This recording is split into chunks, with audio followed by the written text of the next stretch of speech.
శ్రీ కోయ ఎల్లమ్మ తల్లి జ్యోతిష్యాలయం ఫోన్ ద్వారానే జ్యోతిష్యం చెప్పబడును. విద్య, ఉద్యోగం, వ్యాపారం, ప్రేమించిన వారు దూరం అవ్వటం, భార్యాభర్తల మధ్య గొడవలు, అత్తాకోడళ్ల మధ్య మనస్పర్ధలు, కుటుంబ సమస్యలు, ఆర్థిక సమస్యలు, పెళ్లి కుదరకపోవడం, సంతానం ఆలస్యం కావడం, స్త్రీ పురుష వశీకరణం, చెడు ప్రయోగ నివారణ మొదలగు ఎటువంటి సమస్యలకైనా పరిష్కారం చూపగలరు. స్త్రీ పురుషులకు ఎటువంటి సమస్యలున్నా నమ్మకంతో కాల్ చేయండి. 9014339338. ఫిబ్రవరి 22 తులారాశి వారికి ఈ ఒక్క వస్తువుని దానం చేస్తే 4 వైపుల నుండి డబ్బు దూసుకు వస్తుంది. అందరికీ నమస్కారం. ఛానల్ కి స్వాగతం. తులారాశి వారికి సంబంధించిన జాతక ఫలితాలు ఏ విధంగా ఉండబోతున్నాయో, గ్రహచర గోచర ఫలితాలు ఏ విధంగా ఉండబోతున్నాయో, ఈ రాశి వారికి జరగబోయేటటువంటి శుభ అశుభాలు ఏ విధంగా ఉన్నాయో ఈ వీడియోలో పూర్తిగా తెలుసుకుందాం. వీడియోని ఎక్కడా కూడా స్కిప్ చేయకుండా పూర్తిగా చూసినట్లయితే మేమేం చెప్పబోతున్నామో మీకు అర్థమవుతుంది.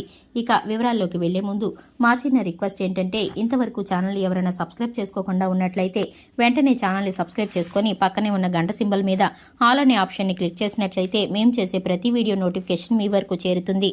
ఇక ఈ యొక్క రాశి వారి మనస్తత్వాన్ని కనుక చూసుకున్నట్లయితే, తుల రాశివారు చాలా మంచి స్వభావాన్ని కలిగి ఉంటారు. వీరి మనసు కావచ్చు, వీరి ఆలోచనలు కావచ్చు, వీరు ఉండే విధానం కావచ్చు, అంతా కూడా ఏంటంటే కనుక ఒక పద్ధతిగా ఉంటుందన్నమాట. చూడడానికి చాలా చూడముచ్చటగా ఉంటారన్నమాట. అలానే కాకుండా ఏంటంటేనండి, వీరికి కొంచెం కోపం ఎక్కువగా ఉంటుంది. కానీ కోపం ఏంటంటే అన్ని వేళల్లో ప్రదర్శించరు. ఎప్పుడైనా ఏదైనా జరగరాని జరిగితే కనుక, సిచ్యువేషన్ అటువంటిది వస్తే కనుక కోపాన్ని ప్రదర్శిస్తూ ఉంటారు. కానీ చాలా మంచి మనస్తత్వాన్ని కలిగిన వారు ఈ రాశివారు. ఎవరికి ఏ హాని కలిగించరు.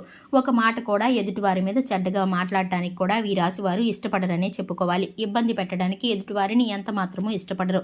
అందరూ కూడా బాగుండాలి, అందులో నేను ఉండాలని అనుకుంటూ ఉంటారు. ఆ రకంగా చెప్పుకోవాలంటే కనుక ఈ రాశి వారి పరంగా చూసుకున్నట్లయితే అందరికీ సహాయం చేసే గుణం అన్నమాట. అందరికీ కూడా ఏంటంటే కనుక తోచినంత సహాయం, వారి దగ్గర ఉన్నంత సహాయం వీరు చేస్తూనే ఉంటారు. వారి వల్ల ఏదైనా సహాయం అయితే ఇతరులకు అవసరం ఉంటుందో ఆ సహాయం మాత్రం ఖచ్చితంగా చేస్తూ ఉంటారని చెప్పుకోవాలి. అలానే కాకుండా ఈ రాశి వాళ్ళకి ఏంటంటే కనుకనండి, చిన్న వయసు నుండే ఇంటి బాధ్యతలన్నీ కూడా వీరిపైన పడుతూ ఉంటాయి. ఇక ఈ రాశి వారు కష్టసుఖాలను ఎరిగిన వారిగా చెప్పుకోవచ్చు. వీరి వద్ద ధనం కొంచెం ఖర్చు అయిపోతుందనే చెప్పుకోవాలి. ఎదుటివారికి సహాయం చేయడం గానీ, ఏదైనా ముఖ్యమైన పనుల్లో వాడడం గానీ వీరైతే కనుక ధనాన్ని ఎక్కువసేపు వీరి దగ్గర ఉంచలేరు.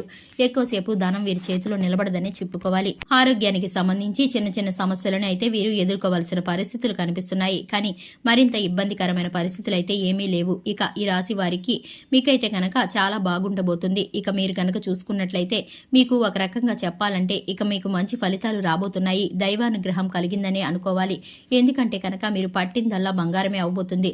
మీ వ్యాపార స్థానంలోనూ, ఉద్యోగ స్థానంలోనూ, మీ ఆరోగ్య విషయంలోనూ, అన్ని విషయాల్లోనూ మీరు ఆశ్చర్యపడే విధమైనటువంటి ఫలితాలను మీరు చూడబోతున్నారు. ఇక ముఖ్యంగా గనక మీరైతే గనక చూసుకున్నట్లయితే ఒక వస్తువుని దానం చేయడం ద్వారా మీకైతే మేలు కలిగే పరిస్థితులు, గ్రహస్థితులు అనుకూలంగా మారే పరిస్థితులు కనిపిస్తున్నాయి.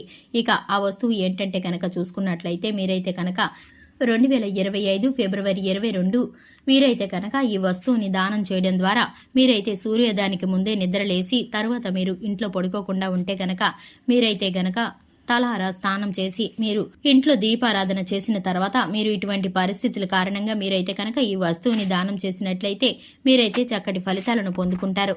లక్ష్మీదేవికి పుష్పాలతో అలంకరించి మీరైతే దీపధూప నైవేద్యాలతో ఆరాధన చేయడం ద్వారా మీరైతే చక్కటి పరిష్కారాలను పొందుకోగలుగుతారు. అలానే ఏంటంటే గనక మీరైతే మీ దగ్గరలో ఉన్న గుడి చుట్టూ ప్రదక్షిణలు చేసి దీపారాధన తర్వాత మీరైతే కనుక ముఖ్యంగా మీ వీలును బట్టి మీరు ఉదయం కానీ సాయంత్రం కానీ ఈ వస్తువుని దానం చేయండి. అంటే గనక 11 యాలుక్కాయలను తీసుకోండి. గుర్తుపెట్టుకోండి, 11 యాలుక్కాయలను తీసుకుని ఒక వస్త్రంలో ఏంటంటే చిన్న మూట కట్టేసి ఆ మూటని ఏంటంటే కనుక డబ్బుతో సహా దానం చేయాలి. యాలకులు తీసుకుంటారా అండి ఎవరైనా సరే అని అంటే గనక తీసుకుంటారండి. ఇప్పుడు పేదవారు ఉన్నారనుకోండి, మనం చిన్న మూట కట్టాము, లేదంటే ఒక జిప్లాక్ కవర్లో యాలుక్కాయలను వేస్తాము. కొన్నిసార్లు మనం ఏం చేస్తామంటే కనుక చిన్నవి కవర్స్ ఉంటాయి కదండి, అవి 11 యాలకులను పెట్టండి. 11 రూపాయలు కానీ మనకు తగ్గట్టుగా 21 రూపాయలు కానీ పెట్టండి. తర్వాత ఏంటంటే కనుక ధన సమస్య అంతా కూడా తొలగిపోతుంది. చక్కగా ధనం మీ వద్దకు వస్తుంది. ధన ద్వారాలు తెరుచుకుంటాయి. ఈ విధంగా మీరైతే కనుక యాలక్కాయల్ని మీ ధనంతో ద్వారా మీరైతే కనుక దానం చేసినట్లయితే చక్కటి ఫలితాలను పొందుకుంటారు.